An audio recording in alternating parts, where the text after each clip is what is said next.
Mark 7 வசனங்கள் 15 மற்றும் 16. ஒரு மனிதனுக்கு வெளியே இருந்து அவனுக்குள் செல்லும் எதுவும் அவனை தீட்டுப்படுத்தாது. மாறாக ஒரு மனிதனுக்குள்ளிருந்து வெளியே வருவதுதான் அவனை தீட்டுப்படுத்துகிறது. கேட்கச் செவியுள்ளவன் கேட்கக்கடவன். பாவமும் தூய்மையும் இருதயத்தை பற்றிய விஷயங்கள் என்றும், உணவு பழக்கவழக்கங்கள் அல்லது சடங்குகள் பற்றிய வெளிப்புற விதிகள் அல்ல என்றும் இயேசு போதிக்கிறார். கதை 1. சேற்றுடன் கூடிய காலணிகள். ஒரு மனிதன் சேற்றுடன் கூடிய காலணிகளுடன் ஒரு வீட்டிற்குள் நுழைகிறான். தரை அழுக்காகிறது, ஆனால் வீட்டின் அடித்தளம் உறுதியாகவே இருக்கிறது. பின்னர் மற்றொரு விருந்தாளி புன்னகையுடன் நுழைகிறார், ஆனால் அவர் புறங்கூச்சலையும் கோபத்தையும் பரப்புகிறார். விரைவில் உள்ளே இருக்கும் குடும்பத்தினர் சண்டையிடத் தொடங்குகிறார்கள்.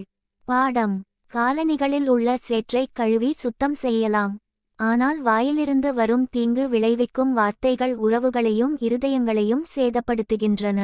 நமக்குள்ளே செல்வது ஒரு கணம் நம்மை அழுக்காக்கலாம், ஆனால் நம்மிடமிருந்து வெளியே வருவதுதான் நாம் உண்மையில் யார் என்பதை வெளிப்படுத்துகிறது. கதை 2. அழுகிய பழமரம். ஒரு விவசாயி கசப்பான பழங்களை தரும் ஒரு மரத்தை பார்க்கிறார். அவர் மழையையோ மண்ணையோ குறை கூறவில்லை. அதற்கு பதிலாக அவர் கூறுகிறார், பிரச்சனை மரத்திற்கு உள்ளேதான் இருக்கிறது. அவர் வேர்களுக்கு சிகிச்சை அளிக்கிறார், பின்னர் பழங்கள் இனிமையாக மாறுகின்றன.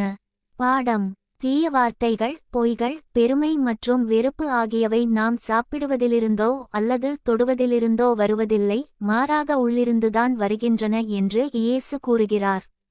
இருதயத்தை மாற்றுங்கள், நடத்தை மாறும். கதை 3. கூர்மையான நாக்கு. 2 பெண்கள் ஒரே உணவைச் சாப்பிடுகிறார்கள். ஒருவர் அன்பாக பேசுகிறார், மற்றவர்களை ஊக்குவிக்கிறார். மற்றவர் அதே வாயை பயன்படுத்தி விமர்சிக்கவும் அவமானப்படுத்தவும் செய்கிறார். உணவு ஒன்றாகவே இருந்தது, ஆனால் அதன் தாக்கம் வித்தியாசமாக இருந்தது. பாடம்: தீங்கு விளைவிப்பது உணவு அல்ல, மாறாக இருதயத்திலிருந்து வெளிவரும் வார்த்தைகள், மனப்பான்மைகள் மற்றும் நோக்கங்கள்தான். கேட்கச் செவியுள்ளவன் கேட்கக்கடவன். இயேசு இந்த வரியைச் சேர்ப்பதன் மூலம் கூறுவது: இது ஒரு சிறிய போதனை அல்ல. கவனம் செலுத்துங்கள். நம்மை நாமே சுயபரிசோதனை செய்ய அவர் அழைக்கிறார். என் வாயிலிருந்து என்ன வார்த்தைகள் வெளிவருகின்றன? என்ன எண்ணங்கள் என் செயல்களுக்கு வழிகாட்டுகின்றன? என்ன மனப்பான்மைகள் என் இருதயத்தில் வாழ்கின்றன? வாழ்க்கை பயன்பாடு. இயேசு போதிக்கிறார், வெளிப்புற மதத்தால் கடவுள் ஈர்க்கப்படுவதில்லை. கடவுள் உள்ளான மாற்றத்தையே பார்க்கிறார்.